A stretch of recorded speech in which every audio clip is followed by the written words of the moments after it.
बड़ी एगो लड़का के एगो लड़की से प्यार हो जाता। प्यार मोहब्बत के कहानी बा। लड़की कहती है कि देखो कुछ भी बा हमार माई बाप राजी ना हो शादी के, हम दूसर जात तू दूसर जात, राजी नहीं खे लड़की शादी करे के। लड़का लड़की से बहुत ज्यादा प्रेम करता, प्यार करता। और लड़का कहता कैसे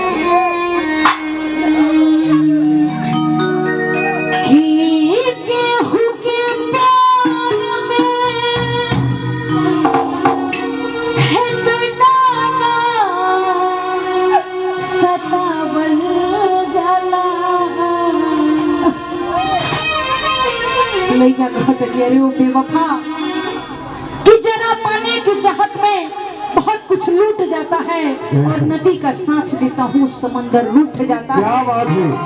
और ये प्यार मोहब्बत कहने में तो बड़ा ही आसान है बाबू, ये प्यार और मोहब्बत कहने में तो बड़ा ही आसान है, लेकिन इसे निभाने में अच्छे अच्छे का पसीना छूट जाता है।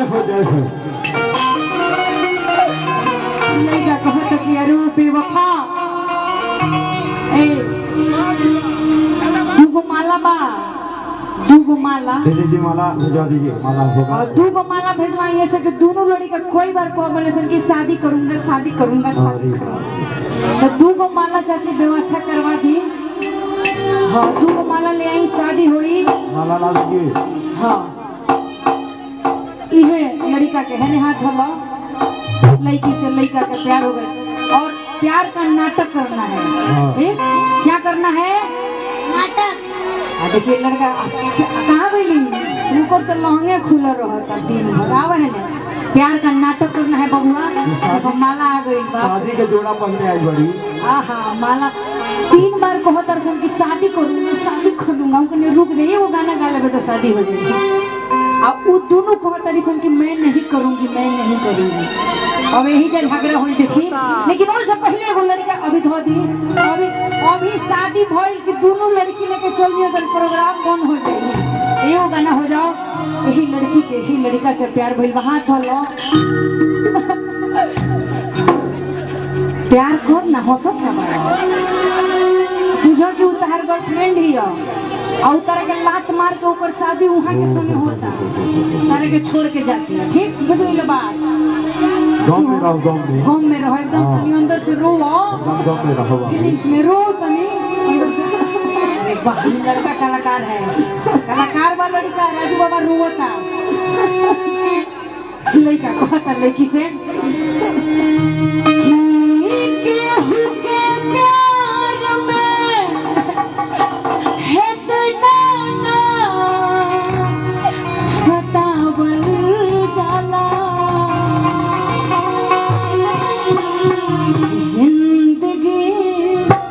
इम्तिहान लेती है हो। धरो ना हाथी से प्यार कौन प्यार तो मौका ना मिली धर हाथ तो कैसे के प्यार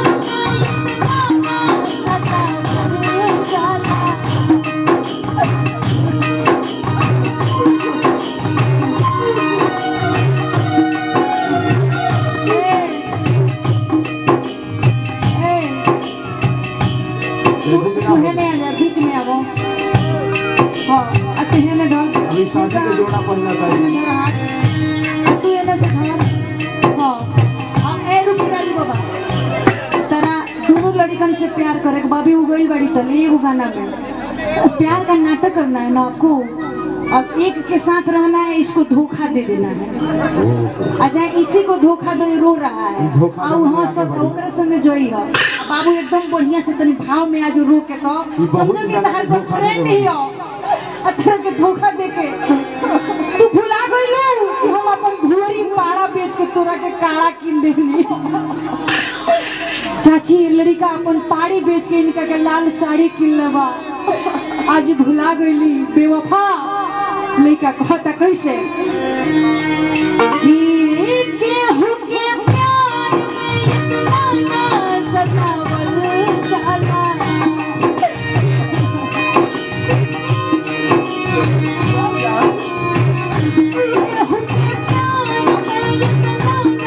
सतावल जाला कि तूर के दिल ना घुट घुट के रोवावल।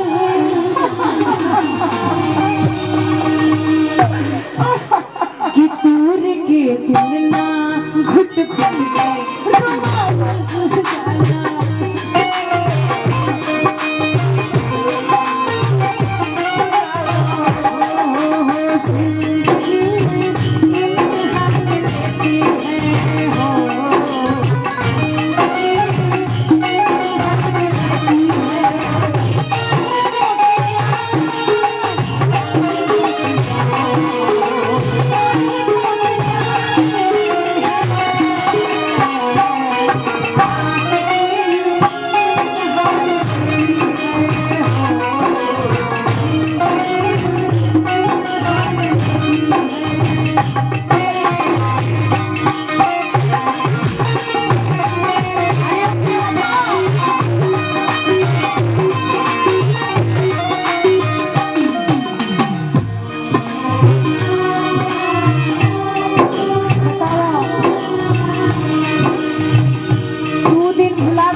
अपन नींद जियान करके इनका से बतियौनी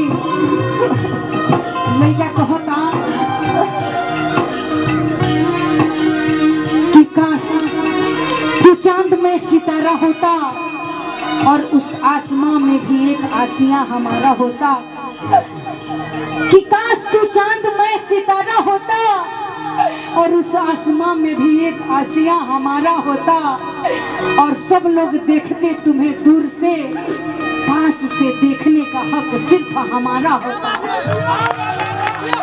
यही का कहता कि अरे बेवफा तू भुला गइलू, तू तो कहलू कि सातों जन्म तेरे साथ जिए मरब और सातों जन्म कई तो 2 घंटा में पलट गई।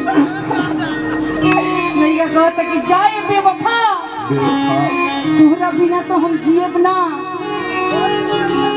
जोहर खाए के पड़ी। लड़का कहता कैसे कि अरे प्यार को के हमसे तू तो हो गइलू आके गइलू सन हो के जाने।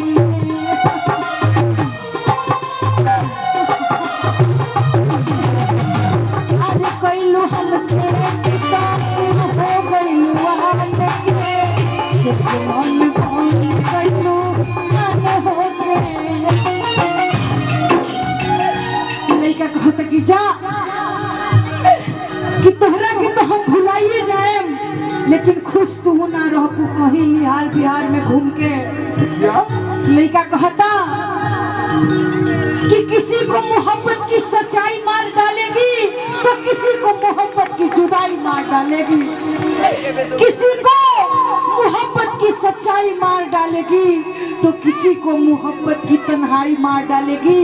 और इस इश्क मोहब्बत से कोई बचा नहीं भाई, इस प्यार मोहब्बत से कोई बचा नहीं है और जो बच गया उसे जुदाई मार डालेगी। हो लिख के दिल पे नमवाना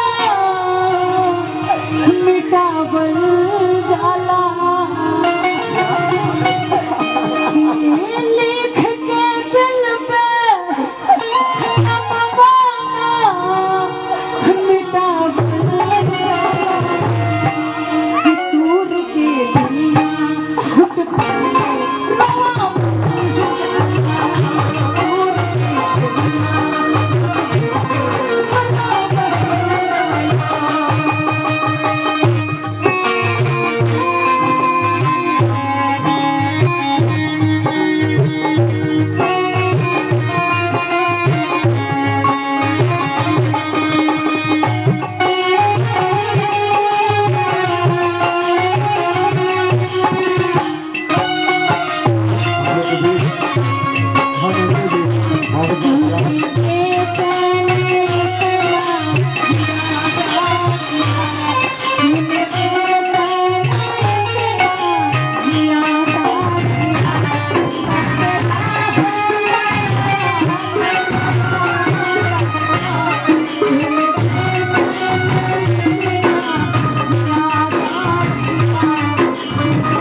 तरी की जात ना हो तो शादी ना करें।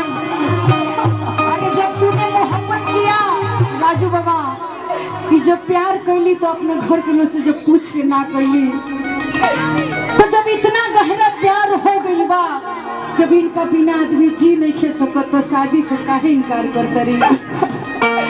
लड़का कहता कैसे कि अरे हमसे बतावा कौन है कसूर हो, अपने बात छोड़ के तू चल गइल दूर हो।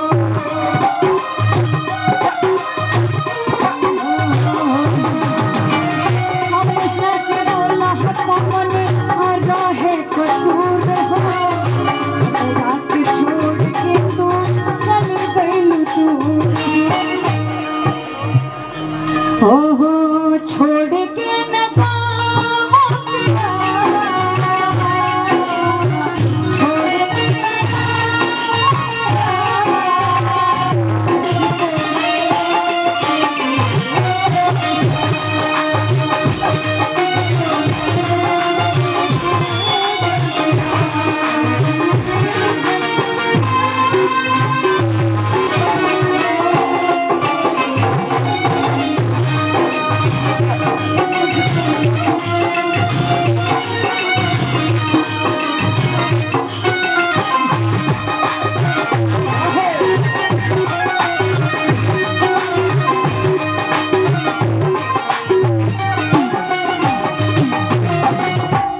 कहता कि मान तनी कि हमरा लगे पैसा नहीं खे, लेकिन जितने में बानी तरह के कमा के खिया ले। समझो तनी कि आजकल पैसा के बहुत ज्यादा महत्व बा, लेकिन आजकल पैसा कितनो बड़ बा तो प्यार पैसा पर भारी पड़ जाला। वो प्यार रहे जब लैला पिटास तो मजनू के हाथ पर रेघारी होके ये भरी के प्यार बा, एने लैला पिटाता रहे, एने लैला पिटाता रही, उन्हें मजनू खैनी बना के खाता लड़का कहता कि अरे बेवफा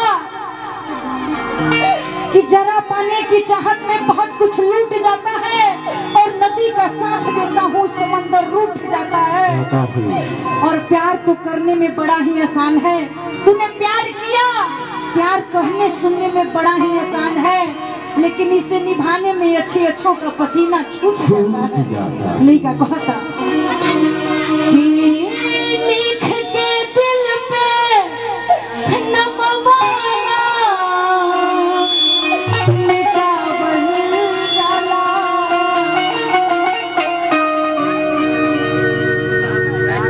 कि दूर के दिल घुट घुट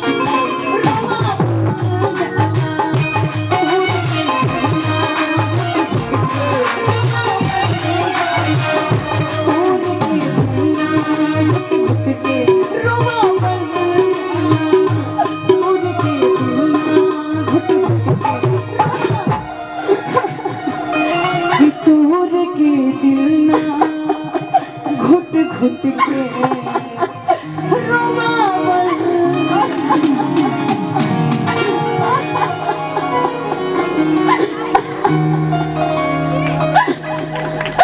देखला बेचारा रुआ था, कुछ आंसू पूछ लेगा कि मत रुआ।